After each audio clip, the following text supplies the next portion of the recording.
ইরফান, তুমি কিন্তু তোমার বাবার অবাধ্য হচ্ছ। হ্যাঁ, বাবা।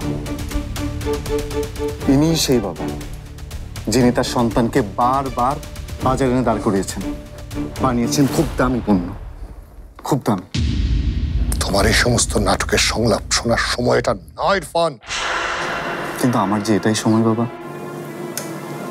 আমার আনন্দ, আমার সময়, এগুলোর মূল্য আপনি কবে বুঝেছেন? পারমিতার বাবা এমন কিছু করেছে যা কেউ কোনো দিন কল্পনা করেনি, কিন্তু করেছেন ওনার সন্তানের জন্য। আর আপনি আমাকে নিলামে তুলেছেন। কার জন্য বাবা? কিসের জন্য? হ্যাঁ রে আফজাল, তোর মেয়ের শ্বশুর বাড়ি নিয়ে কত বড় বড় গল্প শুনলাম, শেষমেশ এই যুগে এসে তোর কাছ থেকে যৌতুকের টাকা নিচ্ছে।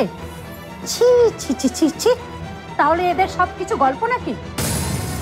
আফজাল ভাই, এই যুগে এসো মেয়ের বিয়েতে বাবাদের যৌতুক দিতে হয়, যৌতুকের জন্য সর্বস্ব শেষ করতে হয়, এটাও সম্ভব?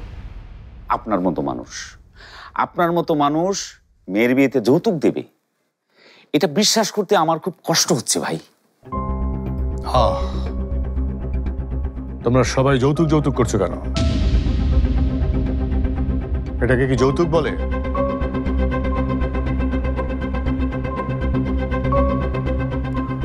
ওসমান ভাই আমাদের আত্মীয় হতে চলেছেন, টাকাটা পেলে তার উপকার হবে। আমি এতটুকু করতে পারবো না? যদি শুধু উপকার করার জন্যই দিয়ে থাকো তাহলে তো এটা ধার হওয়ার কথা বাবা। কিন্তু এই টাকাটা কি উনি ধার হিসেবে নিয়েছেন? উনি কি তোমাকে বলেছেন যে এই টাকাটা উনি তোমাকে ফেরত দিয়ে দেবেন? বলেছেন বাবা? বলো, বলেছেন? আর এই টাকা দেওয়ার শর্তেই তো উনি ওনার ছেলের সাথে আমার বিয়ে দিতে রাজি হয়েছেন, তাই না? বলো, কি হলো, তাই না? তাহলে এটাকে কি বলে তুমি বলতে পারো? যদি তাই হয় তাহলে এটাকে যৌতুক না বলে আর কি বলতে চাও বাবা? ছদ্ম যৌতুক নাকি আর অন্য কোনো নাম আছে তোমাদের?